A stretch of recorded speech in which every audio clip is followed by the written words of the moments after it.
So yeah, Jesse, first and foremost, thank you so much for Pleasure. sitting down and having a chat on Tenant Talks. Yeah, pleasure. You're the inaugural tenant. Yeah. Yeah. No, proud to be one. You may recognise Jesse from the Jamie Zoo feature that happened earlier on in the year, and you can check that out on our YouTube page. Go over to KinKera Community and give that a watch. But Jesse, first, just to get things started, can you just tell us a little bit about yourself? Yeah, Jesse Moore. I had my spinal cord accident in January 2018. Dove into a river and snapped my neck in 3 spots. Moved up to the Gold Coast a bit over 12 months ago now to chase a stem cell surgery. Hopefully bring all my movement or some movement or anything back. So is that what brought you up to Queensland? Yeah, the trial had been in talks for quite a while, and then 2 years ago it sort of become more of a reality because they got a breakthrough in the lab. Then it became a reality that they were going to start looking for the participants, and so as soon as that became about, we moved up, and now I train 5 days a week at making strides. Amazing. And do 2 hours there and 2 hours at the Biospine project at Griffith University as well. So where were you prior to here? Launceston, Tasmania. Okay. And the Biospine and all the opportunity up here is what brought you up? Definitely, yeah. What kind of property were you living in Tasmania? A really prior to this? Un-wheelchair accessible one. At the time, to live out of home with my partner and our dogs, we just took whatever rental property came on the market that had a roll-in shower that we thought we could make work with a commode. Just so it didn't have a step, it had a glass screen in the particular one I'm talking about.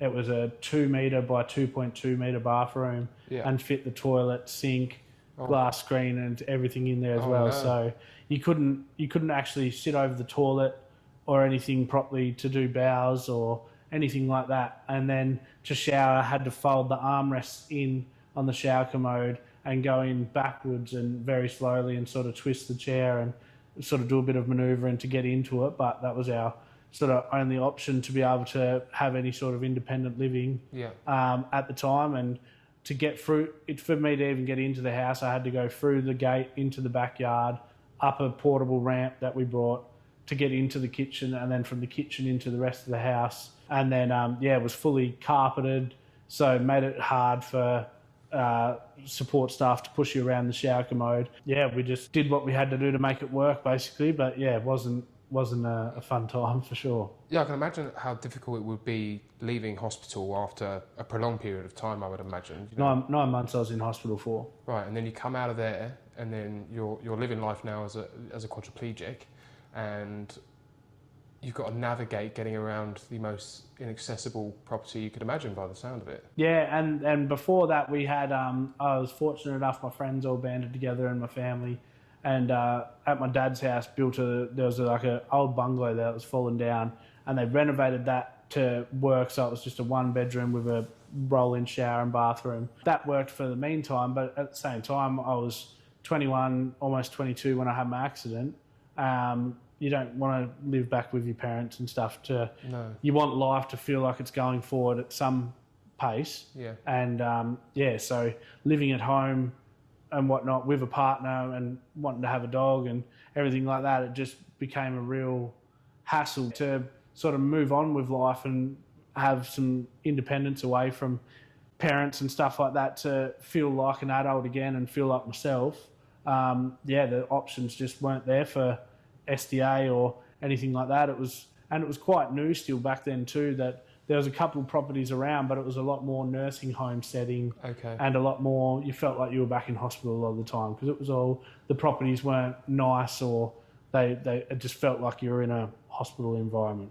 I wanted to chat about that and about learning about SDA, because I can imagine when you had your injury, after a certain amount of time, you get your NDIS plan. Yep. Did you have any awareness of Specialist Disability Accommodation when you first got that plan? No, and there was no talks of it either for, I think, until my second plan and that was when they had even mentioned it, that there was something out there. So this was around the 2020 period? Yeah. Yeah, right, okay, that makes sense. Because obviously it takes amount of time from SDA being announced to homes being built and then being implemented into plans. Yep. Right, But there was still none locally at that stage either. Well, there are now. There's high physical support villas in Rokeby, specifically, from KinKera. Keep that in mind. Yeah, definitely. So if ever you want to move back, there's options for you. Yeah. And more are being built, I'm told, as well, around the place. So hopefully in the future, yeah. So did you had to go through the application process for SDA, or was it automatically implemented into your plan? No, you have to go through a process and apply for it and get approved for it, and then a fair few different levels to it, as I'm aware of. Yeah. So I fall under the high physical support category. Yep. The place has to not only be just fully accessible, it has to have special features that can help improve my daily living too, and be fully accessible, all of it. Yeah. For me in the chair. Okay. For the viewers, what type of specialist disability accommodation are you living in right now, this property here? So I'm in a high physical support, 2-bedroom apartment, 2 bathroom and 1 participant. Okay. So you have the OOA room as well? Yes, yeah. So you've got your 2nd bedroom, which can be utilised as OOA, which means overnight on-site access, and you can have carers stay there if you need them, or it's a great room to have for a bit of extra storage and stuff like that as well, for what you need, and you can still fit a bed and plenty of other stuff in there. Yeah. So when you first came into this apartment, what were your first initial impressions? Couldn't believe that it was actually under the SDA. Like, it's a brand new apartment. You feel like you're living in a hotel for especially the first, I think, I'd say at least first 3 months. It still felt surreal living here, because it just, every day it feels like you're living in a hotel and feels like you're on holiday. So when you bring friends and family over, what do they think? They all say straight away, they're like, wow, like, this is amazing. Like, they're so happy that this is out there for people like myself. Yeah. Because we deserve to live too, and deserve to have nice things. And unfortunately, after your accidents, especially if you don't have any insurance backing you, sort of thing, money's quite tight. So having a nice property seems too far in the future, sort of thing, to be able to have. And having something like this where you've got views, you've got the accessibility of it all, you've got all brand new nice appliances, just the design and outlay of it and stuff is just amazing.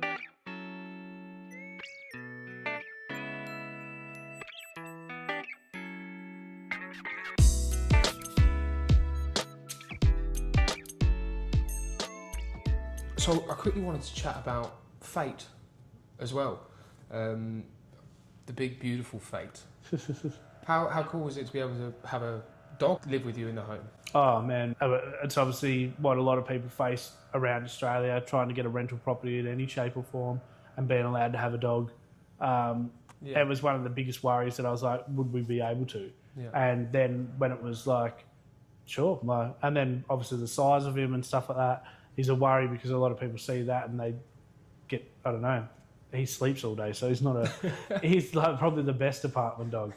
But no, that was one of the biggest game changers and one of the biggest, I guess, reasons that we were able to make this happen, because if he wasn't allowed to come, I wouldn't have come. Yeah, right, okay. And I would imagine as well that Fate is a bit of a character around the building. He's very well known around the building. I'd imagine he's the only St. Bernards in the building. Yeah, definitely. He's got some dogs that look like him, just miniature versions. He's the biggest sook, really. But no, he is, he's sooky and soppy and slobbery. Very. And I guess having a dog in the home makes it feel like a home. It really does. Yeah, like I said, without him being accepted, I wouldn't have came, and with him here, it really does. It feels like home to me. Yeah. I moved away from everyone and everything back home, so having him here really, really does brighten up my day, and he's my best friend. And I'm so glad that we can live in this beautiful place and access all the stuff together. Oh, that's beautiful, bro. How has living in an SDA apartment changed your day-to-day routine? It's just improved my life drastically. Being able to say, like, this is mine, and be proud of where you live, sort of thing, and like you said before, bringing family and friends over, you're not, like, you've got the independence here. You're you don't have to live with other participants and stuff like that, where you can be proud of your home and bring them in, invite them to stay, and it just really feels like a home. So, and for me too, coming back every day to a nice place just makes you feel like you're moving forward with life and actually got a good quality of life. Back home, this could never be achievable sort of thing. And even still, just the way that unfortunately Tasmania is, it's a lot of old buildings that are steps and can't be modified and whatnot. So to be able to access things like a steam room, sauna, rooftop terrace barbecue area and a pool with a hoist, they're just all things that are just not thought of or unable to be done. I'd imagine the small things as well that even most people would overlook. For example, showering. Yeah. Compared to the shower journey that you would have to face back in Tasmania when you first had your accident versus now. Yeah, and that's what I was saying. You can have all your stuff in there and still have so much room, and not have to worry about like running out of hot water is like the biggest dream. Yeah, right. Of mine, because being in Tassie and it's so cold, sometimes you just want to sit under the shower for a really long time, and you get restricted by as soon as it goes cold. And a shower process takes a little bit longer, I would imagine, for somebody like it does, yourself. Yeah, but even still, having the open plan design of the property and the bathroom, we've been able to speed things up without compromising the care side of it, just because everything's easier to put in a place and be accessible and not be over the top of things or moving stuff around to get something constantly, which is what a lot of back home was too. It was like you had to move something to get into that corner or whatnot. You couldn't have the cupboard with the towels or anything in there because there wasn't enough room with me in the chair in there.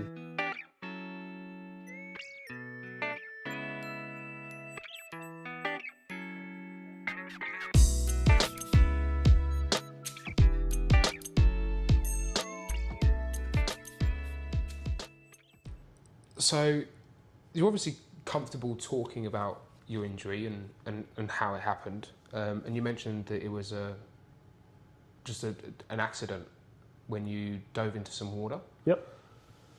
What was the first initial thought when you woke up from obviously the hospital? I don't know. When you had your accident, did you wake up or were you unconscious? Or? No. So I wasn't unconscious at all. I sort of we'd swum there a million times, so I thought for sure. I looked over the edge, water was dark green. I was like, yeah, no, sweet. Went back, got a decent run up. And just at the last second, as I went to dive off the grass, my feet sort of slipped that little bit where when you usually dive into the water and you stay just under the surface of the water sort of thing, like in a swimming race sort of thing. When you dive like that, you don't go too deep. Yeah. I ended up vertical, so I went straight down, but I was still meters away from the edge.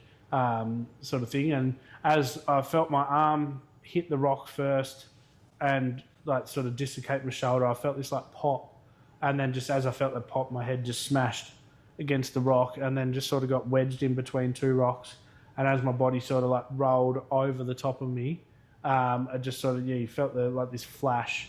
I could feel the broken bits of my teeth on my tongue, and I thought it felt like I was tucked in a ball, but when the guys realised that I wasn't joking and all the blood floated up, they jumped in the water and rolled me over, and I sort of spat the teeth out and just sort of said, I don't think this is good, boys. I can't feel nothing. They basically swam me over to the riverbank, wrapped a towel around my head because I'd split from the back of my skull to the front of it open. And then the last thing I sort of remember there is being loaded into the ambulance and could see all the boys. There was like 20, 30 fellas there that day sort of thing, and the last thing I remember is just the ambulance doors shutting, and that was the last thing I remember, the doors shutting, and then I woke up a bit over 3 weeks later in Melbourne. The first conversation someone really has with you when you've just come to it is they get everyone out of the room, and the doctor sort of hits you with you're now a quadriplegic, like you're never going to walk or you're never going to walk or breathe or move your arms again on your own, sort of thing. So, and the viewer won't know, but we'll show them in pictures. But you were really active, and you were really into BMXing as well. Yeah, and full time high working. level. Yeah, just when they tell you that, especially the breathing on your own. So at that point, I was on a trachea, on a breathing machine, and they'd said with the level of injury I had, I would never breathe on my own again. I was going to be on that machine forever, and that was sort of the most gut-wrenching part out of it, because it was like, can't do nothing. Like, can I even eat? Could I drink or Yeah. on my own sort of thing? Am I going to be peg fed? And Yeah. all that starts running through your head. But then at the same time too, you've got that voice in the back of your head, like, I'll do all them things again. No, is that voice in the back of your head what motivated you in those dark Yeah, times? yeah. And then I say it to this day when people ask me, because I guess I'm quite positive and I have a really good life for what I have, sort of thing. And the people say, like, how are you positive and whatnot? And it was because in the action sports world, I guess you could say, I've watched my idols end up in wheelchairs and stuff. So it was always something in the back of my head that every competition like that could be me at one point. And the hardest part about it is you have that voice in your head where you're like, oh yeah, I've watched my idols do it, but you've also watched them have this amazing comeback story and stuff. And then each year from your accident, that sort of vision and dream that's going to be you gets further and further away. But it's sort of done the opposite for me, where them first few years I was like hell determined on just doing what I could. Yeah. No, you really are making strides. You know, to go from somebody who was told by the doctors that you may not be able to breathe by yourself to doing so many things by yourself and independently and consciously making an effort every single day to be in that position, to be selected for the trial. It goes to show your willpower, Jesse. Yeah. And you're very inspirational, mate. I've got to say Thank you very much.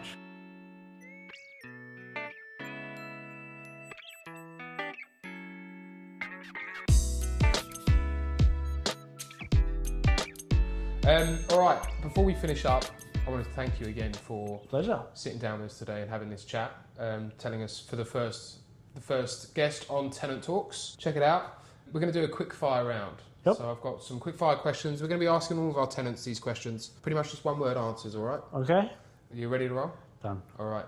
So what is the favourite spot in your home? Balcony. The balcony.